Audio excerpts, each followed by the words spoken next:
Assalamualaikum warahmatullahi wabarakatuh. Salam sejahtera untuk kita semua. Baik Bapak Ibu, perkenalkan nama saya Iwan Beni. Saya adalah penemu konsep Karnus. Dalam kesempatan kali ini saya akan menyampaikan, memaparkan bagaimana strategi menghadapi virus corona dengan konsep Karnus. Nah, sebelum kita lebih lanjut, maka kita akan mereview dulu bersama-sama apa sih definisi virus itu. Jadi, virus itu adalah mikroorganisme patogen yang menginfeksi sel makhluk hidup. Terus, virus hanya dapat bereplika atau menggandakan diri atau beranak pinak jika dia berhasil masuk atau menginfeksi sel makhluk hidup, karena virus itu tidak memiliki perlengkapan seluler untuk dia bereproduksi sendiri. Jadi virus itu makhluk hidup yang tidak sempurna. Dia bisa beranak pinak kalau dia menggunakan peralatan pada sel yang diinfeksi. Nah, semua bentuk sel atau bentuk kehidupan dapat diinfeksi oleh virus, dari mulai sel hewan, sel tumbuhan, hingga bakteri. Nah, ini adalah bentuk virus secara diagramatik ya. Dia di sini ada envelope atau kapsid ya. Kemudian di sini ada tentakel, tempat dia untuk melekat pada sel yang akan dituju. Kemudian dia punya namanya di sini gen. Nah, inilah yang menyebabkan virus itu punya sifat, tadi sifat virus. Hereditas atau sifat keturunan virus ya. Nah, oke. Terus bagaimana cara virus menginfeksi sel? Cara virus untuk menginfeksi sel. Jadi begini Bapak Ibu. Ada 7 tahapan di sini yang akan kita paparkan. Suatu virus dia akan bisa bereplika atau beranak pinak jika dia memanfaatkan sel target. Nah, ini target, ini sel target ini. Sel target. Atau sel korban ya, sel korban. Nah, gitu. Dia akan sebelum masuk ke dalam sel, maka dia pasti melewati dulu membran. Karena setiap sel punya membran. Nah, ini punya kulit ya, punya kulit sini. Maka dengan tentakel ini maka dia akan nempel. Nempel kemana? Nempel ke yang sesuai. Jadi di dalam setiap sel makhluk hidup itu mempunyai reseptor, mempunyai pintu-pintu ya, jalur-jalur untuk sesuatu itu masuk ke dalam. Nah, otomatis supaya dia masuk bisa menempel, maka dia punya kesamaan antara bahasa virus dengan bahasa pintunya sel. Nah, sini ya. Nah, setelah dia melekat, ketemu, maka dia masuk ke penetrasi, yaitu masuk ke jalur reseptor sel. Di sini saya berikan reseptor hormon di sini ya. Maka virus akan ke sini, seret, sini. Setelah dia menempel, maka dia mengeluarkan perintah berupa hormon sehingga membran sel ini akan melakukan apa yang diminta oleh bahasa perintah dari virus, gitu kan. Intinya membuat kulit sel ini terbuka sehingga virus masuk seret ke sini. Maka begitu dia berhasil masuk ke jalur reseptor sel, maka virus tadi akan masuk ke tahap 3, itu pelepasan mantel, di mana gen virus masuk ke sitoplasma. Di sini gen virus tadi itu. Nah, begitu di sini, maka virus akan berusaha masuk ke nukleus, tempat pembuatan DNA. Masuk ke tahap 4, replika gen. Virus masuk ke nukleus sel dan penggandaan diri. Setelah itu apa? Dia perakitan, membentuk virus yang baru menggunakan peralatan yang ada dalam sel ini. Yang keenam, masuk kematangan, yaitu proses akhir virus baru yang matang. Setelah itu dia akan keluar Sehingga virus yang tadi, sel tadi akan biasanya sel korban ini begitu dia lepas keluar, maka biasanya sel yang korban tadi, sel target itu rusak atau mati. Dan virus yang baru akan berusaha menginvasi lagi sel yang lain. Sel lain. Terus begitu. Sampai mengakibatkan suatu hal yang fatal dan berujung pada kematian pada makhluk hidup yang diinfeksi oleh virus tadi. Nah, sekarang coba kita ke virus corona ya. Saya coba hapus dulu marking.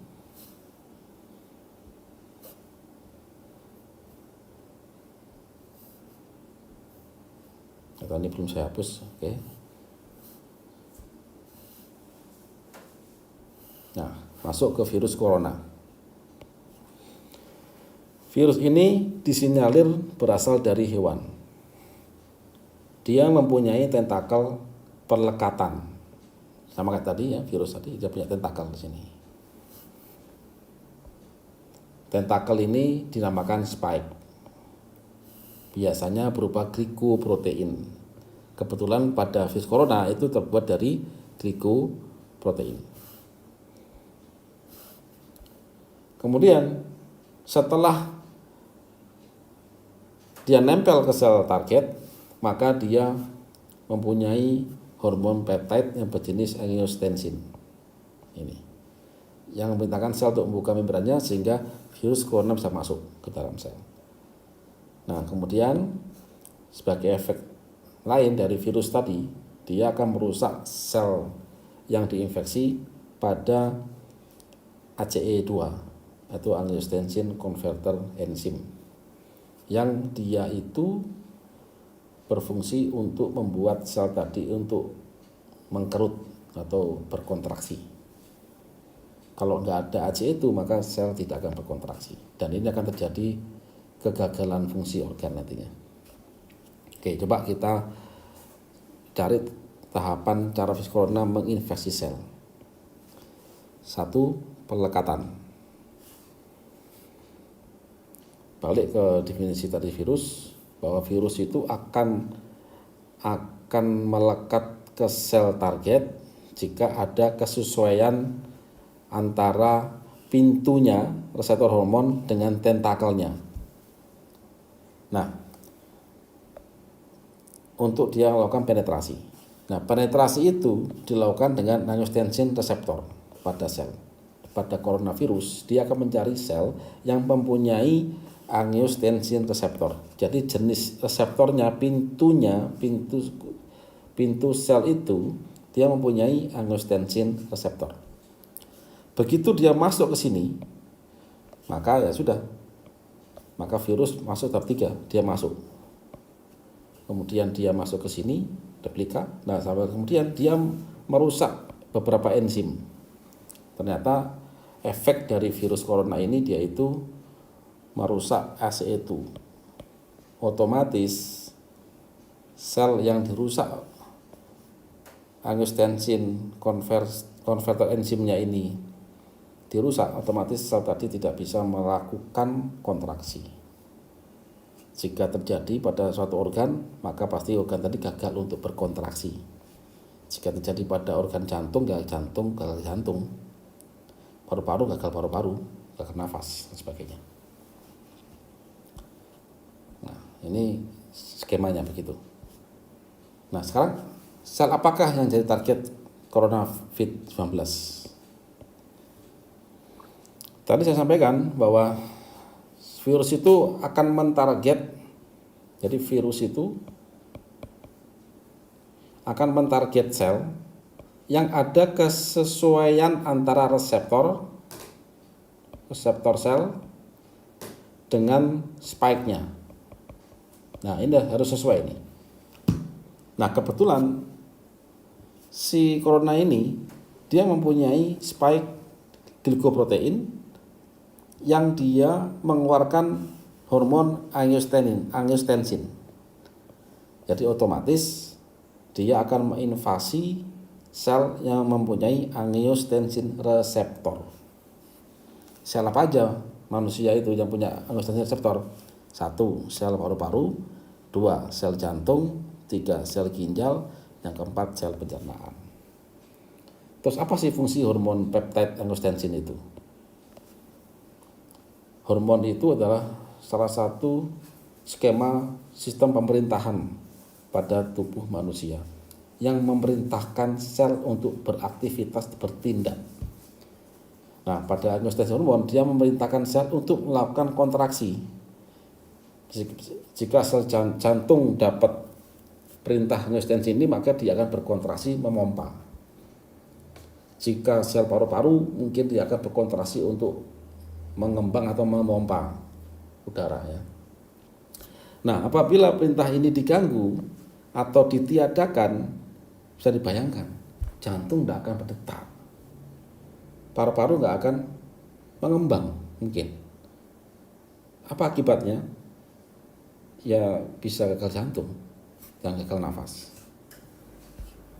Nah, ingat apa sih beda hormon dan enzim? Di sini jangan bingung. Hal ini sudah kita bahas waktu ada kuliah Karnus 5 angkatan. Kita sering bicarakan tentang dua hal ini. Jadi perlu Bapak Ibu ketahui, Konsen Karnus ini ada perkuliahannya. Kita bahas alam semesta mulai dari tingkat atom sampai ke biokimia untuk memahami bagaimana algoritma sang pencipta. Nah, hormon itu adalah mekanisme perintah dalam struktur organisasi sel tubuh manusia. Hormon dalam memerintah satu sel akan menuju reseptor sel. Nah, begitu suatu sel itu menerima perintah, maka dia akan mengeksekusi. Siapa yang mengeksekusi? Dialah enzim. Jadi enzim itu eksekutor. Biasanya di belakang reseptor hormon pada sel terdapat penerus perintah berupa enzim yang antara lain tirosin kinase dan converting enzim seperti ACE2 ini. Jadi begini Bapak Ibu. Bapak Ibu ada surat perintah. Surat perintah itu adalah hormon. Terus membaca perintah, baca perintah dan bertindak itu adalah tugasnya eksekutor atau enzim di sini. Ada perintah, nggak ada eksekutor, sama saja, nggak jadi. Ya. Oke. Bagaimana menghadapi strategi COVID-19? Sebelum bahas ini saya mau balik lagi ke belakang. Saya mau balik ke sini. Jadi bayangkan fungsi hormon angiotensin itu memerintahkan sel untuk berkontraksi. Apabila ini ditiadakan, diganggu, maka organ ini akan gagal berkontraksi. Oleh karena itu banyak konon ya berita-berita, entah itu benar atau tidak. Katanya virus corona yang baru ini membuat orang itu langsung meninggal di jalan-jalan. Ya semoga itu tidak benar. Tapi lihat dari skema ini Bapak Ibu, jika terjadi pada jantung, jantung sudah terinfeksi oleh corona, maka dia akan gagal berdetak. Dan itu mungkin terjadi. Gagal nafas juga di paru-paru. Ya. Oke, kita sekarang balik lagi. Terus bagaimana strategi untuk menghadapi coronavirus 19 ini? Bapak Ibu, coronavirus itu di luar awalnya, di luar. Ini virus corona. Ini tubuh manusia. Sekarang kita cek. Organ apa yang mempunyai angiotensin reseptor? Pertama adalah paru-paru. Kedua adalah pencernaan atau usus ya. Pencernaan atau usus halus ini. Yang ketiga ginjal. Yang keempat jantung. Ini nggak kelihatan jantungnya nih di belakang jantung. Ya. Nah, solusi pertama kali yang paling mudah jika bisa kita blokade jalur masuk virus. Lewat manakah dia? Ada dua sumber. Pertama lewat mulut. Jika masuk lewat mulut, maka dia tujuannya ke usus halus.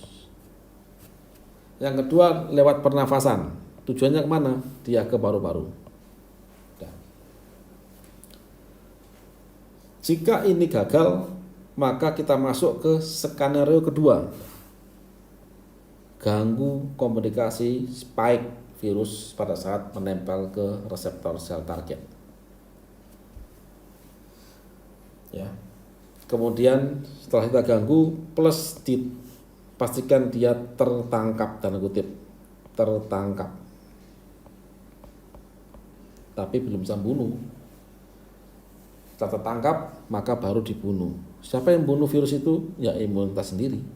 Sampai sekarang belum ada antivirus itu, kecuali hanya pada komputer. Oke, kita bahas satu ya. 1. Blokade jalur masuk virus. Pertama dari jalur pencernaan.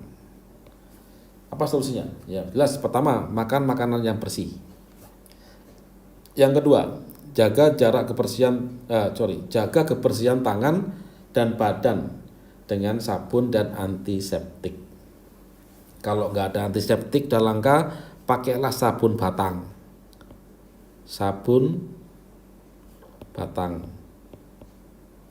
Kenapa? Karena batang itu dibuat dari reaksi antara minyak dengan NaOH atau KOH atau basa, sehingga sifatnya basa. Dengan pH di atas 11, maka hampir semua kuman itu dia pecah. Yang ketiga, virus yang masuk melalui makanan akan menempuh jalur dari mulut ke lambung dulu, baru ke usus halus. Pada jalur ini, Bapak Ibu, tempat pembantaian virus itu hanya ada di asam lambung, di dalam lambung. Jadi pastikan lambung Bapak Ibu itu kuat, tidak kena emah dan tidak netral. Pastikan tidak netral. Jika ini sampai kenai suatu basa atau antasida dan sebagainya, atau dikebiri asam lambung Anda, maka otomatis lambung Anda tidak mampu untuk membunuh virus atau kuman yang masuk lewat makanan. Jadi segera rekonstruksi lambung Anda. Inilah inti konsep Karnus. Inilah yang kami teliti sekian tahun, sejak tahun 2015.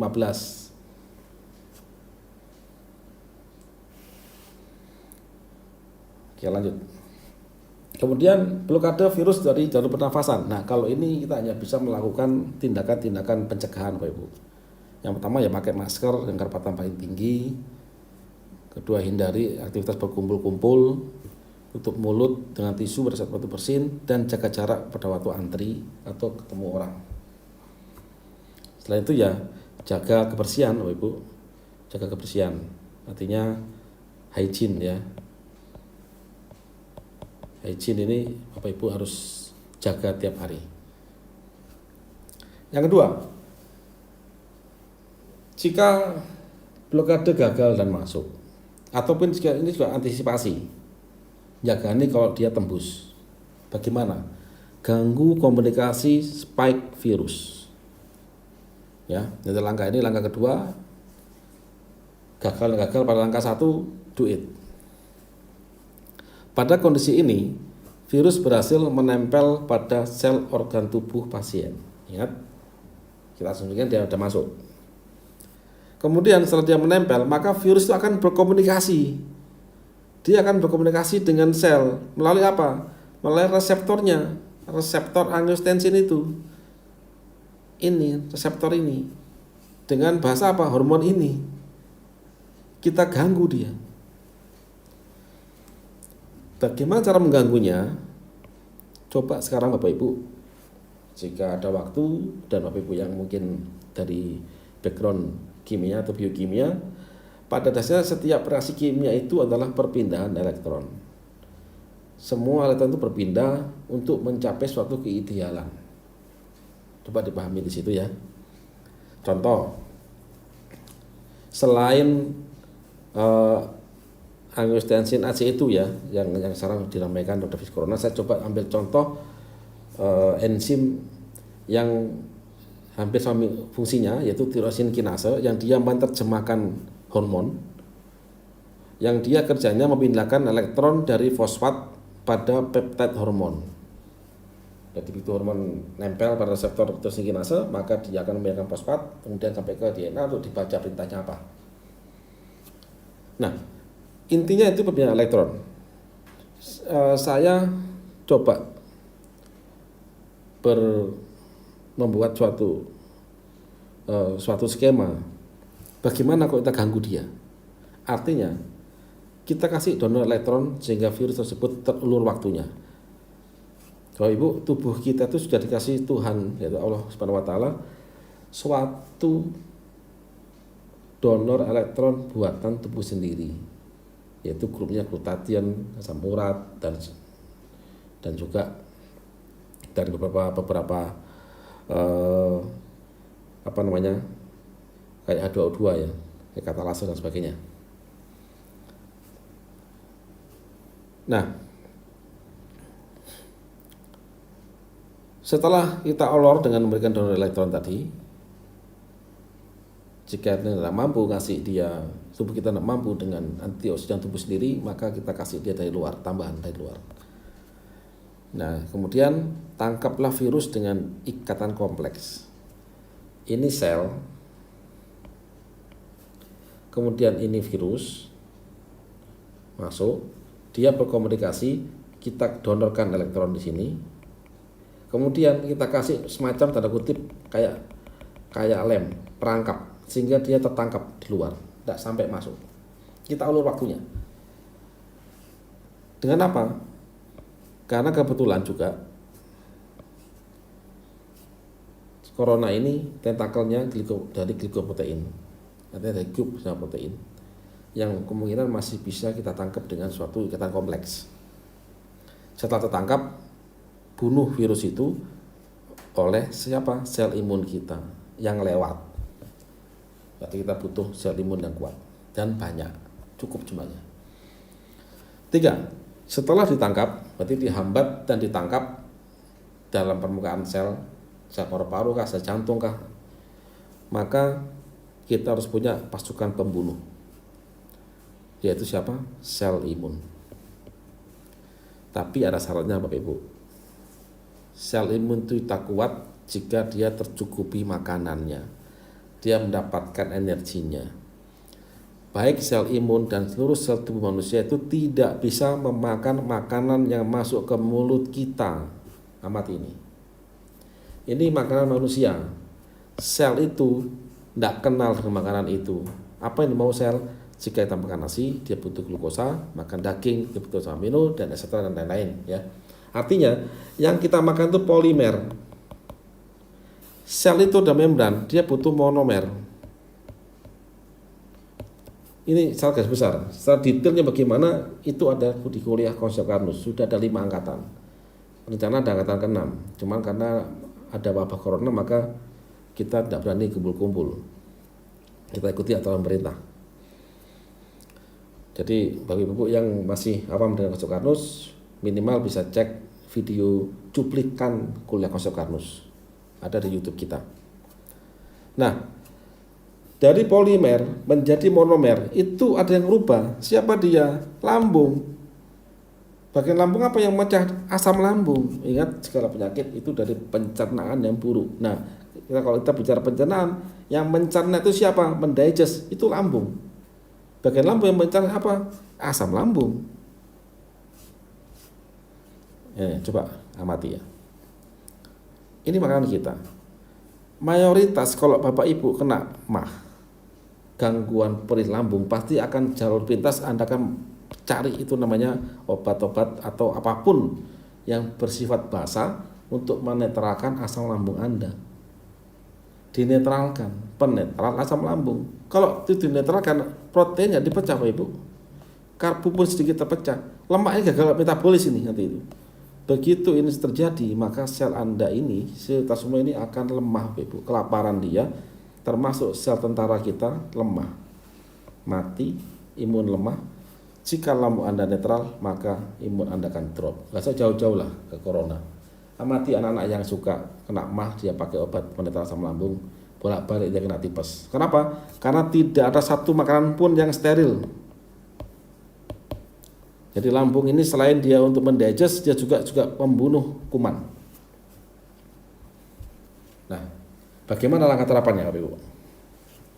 1. Hidup bersih dan jauhi sumber infeksi.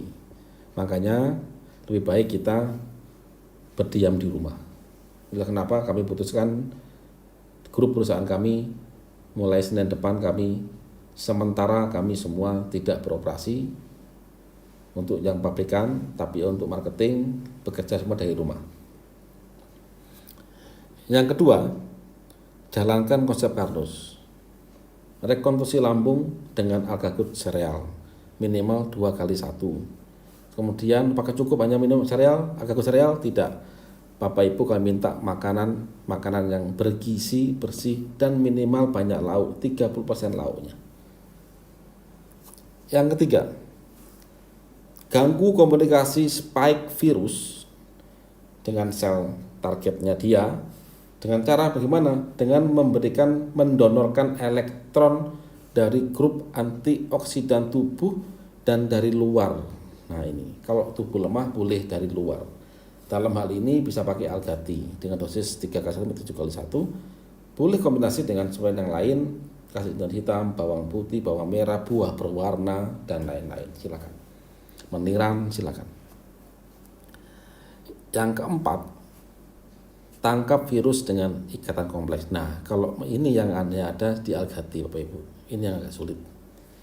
Ini yang kami teliti sejak tahun 2000. Untuk ikatan kompleks itu kita sudah riset tahun 2013. Nah, Algati itu mempunyai ikatan kompleks dari tanin dan kolagen ini khusus. Karena pabrik kolagen di Asia Tenggara itu kami yang bikin dengan cara-cara berbeda Bapak Ibu. Dari sapi lokal Indonesia dengan cara produksi yang berbeda.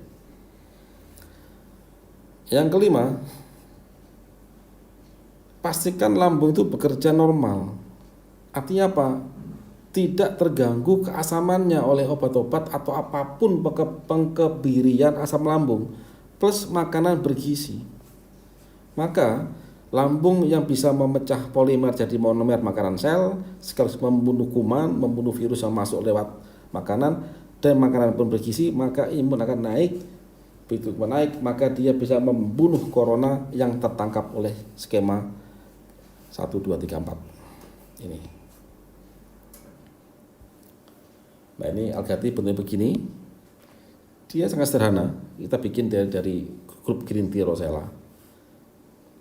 Dan yang saya soroti di sini adalah ECGC, epigalokatekin galat ini ya. Ini punya satu molekul ECGC itu mempunyai 5 elektron donor. Ini insya Allah yang bisa untuk mendonorkan atau mengulur waktu virus itu untuk tidak mudah masuk dalam sel target. Terus di lain pihak, saya yakin Bapak Ibu sering dengar kata-kata glutathione.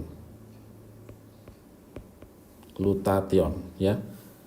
Sebetulnya glutathione itu adalah antioksidan buatan tubuh sendiri. Dia non esensial.